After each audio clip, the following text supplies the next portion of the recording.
Okay, boys and girls, this is chapter 9. Got one more chapter after this, and we're done with Tales of the Fourth Grade Nothing. Chapter 9, Just Another Rainy Day. The next day it rained. My father asked me how I'd like to go to the movies. Just me? I asked. No, all three of us, he said. Fudge is very young to go, I said. Don't you think so? Maybe, but I can't think of anything else to do with him. And that would take a few hours. You could give him some socks, I suggested. You know how he loves to play with your socks. Socks won't last the whole afternoon, my father said. That's why I thought of the movies. What do we see, Dad? My father checked his New York magazine. A Bear's Life is playing in the neighborhood. How does that sound? What's it about? I asked. A Bear's Life, I guess, my father said. It's rated G. I was thinking of a good Western with lots of action, or else a picture rated R, where you can't get in if you're under 17 unless you're with your parents. But my father had made up his mind. A Bear's Life it was. I suggested that my father get Fudge cleaned up, because by then he was looking kind of messy. I don't think my father even put him into his pajamas last night. He's been wearing the same polo shirt ever since my mother left yesterday morning. By 1 o'clock, we were ready to go. All three of us wore our raincoats and rubbers, and my father took his big black umbrella. One thing about New York, it's hard to get a cab when it's raining, but the movie theater wasn't very far away. My father said the walk would do us all good. There were a lot of puddles. It was really pouring. I like to walk in the rain, especially if it's too cold out. If it isn't too cold out, it feels nice when it wets your face. I jumped over the puddles. My father avoided them too, but not Fudge. He jumped right into every one and splashed around like a little duck. By the time we got to the movie theater, the bottoms of his pants were soaked. My father took him into the men's room.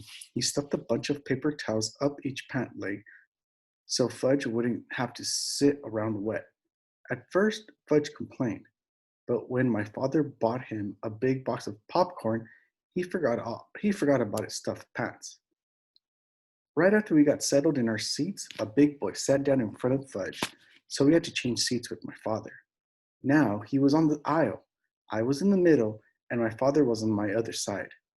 When the lights dimmed, Fudge said, "Oh, dark." I told him, "Be quiet, you can't talk in the movies." "Okay, Peter," he said. That's when he started throwing his popcorn. At first, I didn't notice, but I wondered why the people in front of us were turning around every second. Then I heard Fudge whisper, "Pow, pow, pow," and I saw him throw a handful of popcorn. I poked my father. "He's throwing his popcorn," I whispered. My father reached across me and tapped Fudge on the leg. "If you throw one more piece, I'm going to take it away from you." "No throw," Fudge said very loud. "Shh," the people in front of us said. "Shh," Fudge said back to them.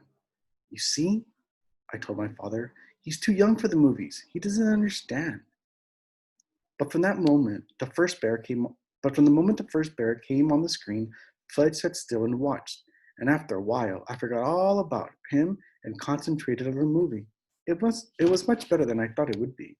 It showed all these bear cubs and how they live. I'm not sure when I realized Fudge was gone. I guess it was when I turned to ask him if he had any popcorn left. I had already finished mine, and I was still hungry. I was really surprised to see he wasn't there. I mean, one minute he was sitting right next to me, and the next minute he was gone. "Hey, Dad," I whispered to my father. "He's gone." "What?" my father said. "Fudge isn't in his seat." My father looked over. "Where did he go?" "I don't know. I just noticed he was gone." "Let me out, Peter. I'll find him." "Should I come too?" I asked. "No. You can sit here and watch the rest of the picture. He's probably wandering around by the candy counter."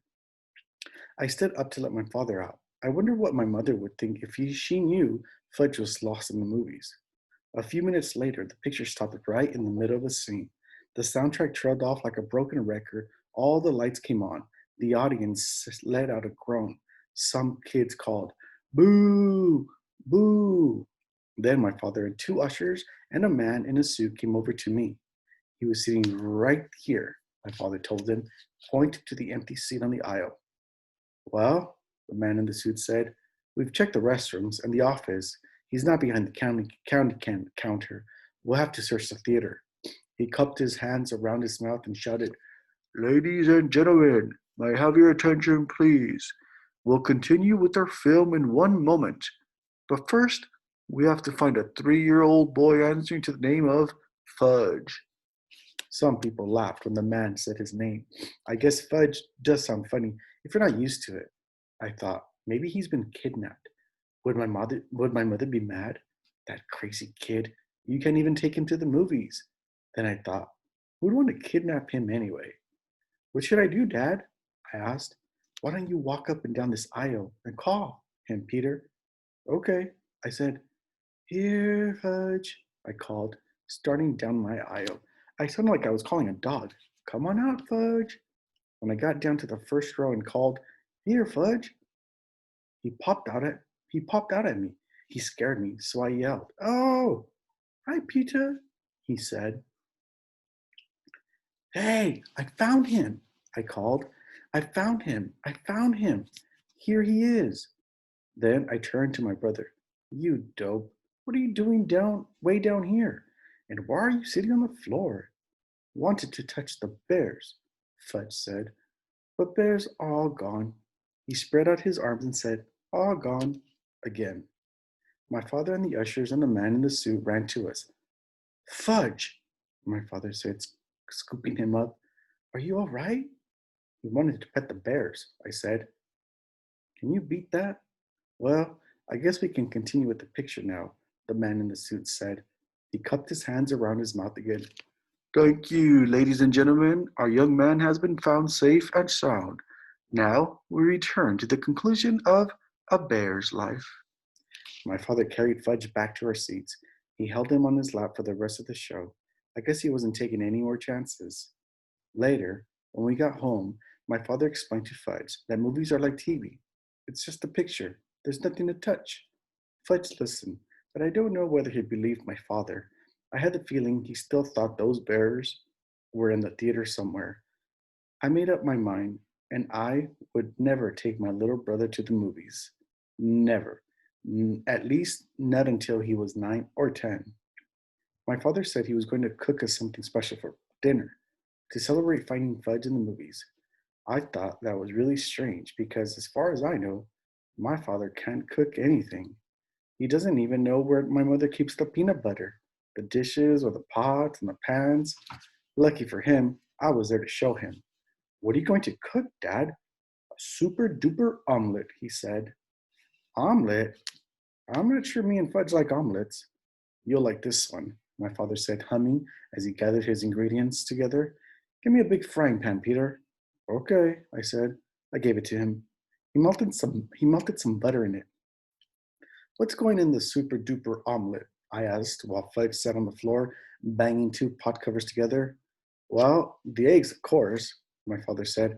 Omelets are made of eggs. And what else? I asked. Oh, I think I'll make a mushroom omelet. Eggs and mushroom? I said. Yes, you'll love it. I'm not so sure. You'll see, Peter, my father said. I set up the table while my father cooked. I even put Fudge in his booster chair. When the omelet was done, my father brought it to us. He was still humming. That's some big omelet, I said. When I saw it, it filled up the whole frying pan. How many eggs did you use? About a dozen, my father said. Mom only cooks one at a time, I told him. When you taste this, you know why I used them all up. You mean it's that good? I asked.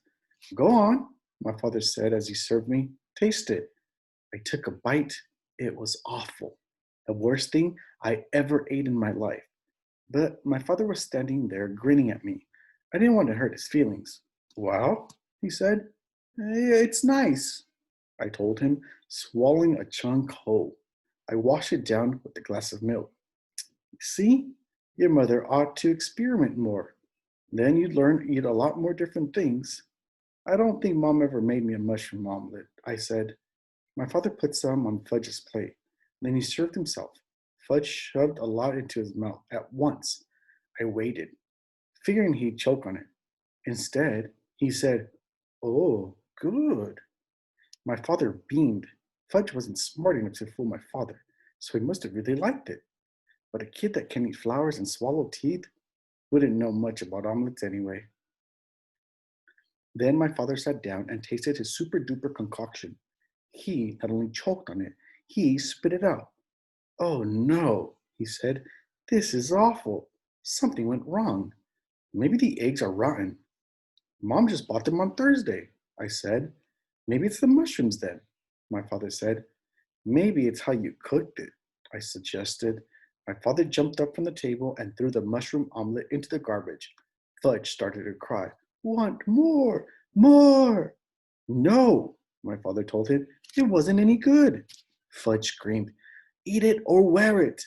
Eat it or wear it!" He flung his spoon across the room. It hit my mother's favorite plant. The dirt spilled all over the kitchen floor. "Now you stop that," my father yelled at Fudge. "I'm going to make us nice peanut butter sandwiches. Then you're going to have a bath. Your mommy's coming home tomorrow, and we're going to show her how well Daddy managed all by himself. Peter, where does your mother hide the peanut butter?" After supper, my father bathed Fudge. The only thing we decided not to do were the dishes. He decided with the dishes. He stacked them up in the sink and left them for my mother. On Sunday, we drove out to the airport to meet my mother's plane. On the way there, my father said, "Wouldn't it be fun if we kept all the things we did over the weekend a secret? Just between the three of us? Kind of a man's secret." I agreed not to say a word. And my mother was so glad to see us that she didn't even mention the dirty dishes in the sink. 6 weeks later, we were watching TV one night when the new Toddle Bike commercial came on. "That's me," Fudge said. My mother looked up from the book she was reading. "It does look like you, Fudge, but that's not really you." "Oh, yes," Fudge said. "That's me. See?" My mother squinted and looked harder. "You know, Warren," she told my father, "he really does look like Fudge." Then she laughed. "Imagine another little boy like Fudgy." "It's Fudge, all right," I said. "It's Fudge, all right," my brother repeated. "We didn't tell you, dear," my father said. "We thought you'd like to be surprised. But that is Fudge." "What?" my mother said, like she couldn't believe it. "You see, Mom," I began, "remember that weekend you went to visit Aunt Linda? Then I stopped and thought about all the things my mother didn't know, like the puddles Fudge splashed in, and the paper towels up his pants, and how he wanted to touch the bears, and the mushroom omelet, and Mr. Vincent and his big cigar, and Janet and her goldfish crackers." And I looked at my father and I started to laugh. So did he. Okay, the questions for chapter 9. Uh, what happened to Fudge on the way to the movie theater? Number 2, do you think it was a wise decision to bring Fudge to the movies? Why or why not? Okay, so make sure you have a reason why or why not. Number 3, why does Peter decide to never take Fudge to the movies? And number 4, how did the mother finally find out Fudge had been in the Toddle Bike commercial? What was her reaction? So make sure you answer those questions and have them ready for tomorrow. Okay, I'll see you guys.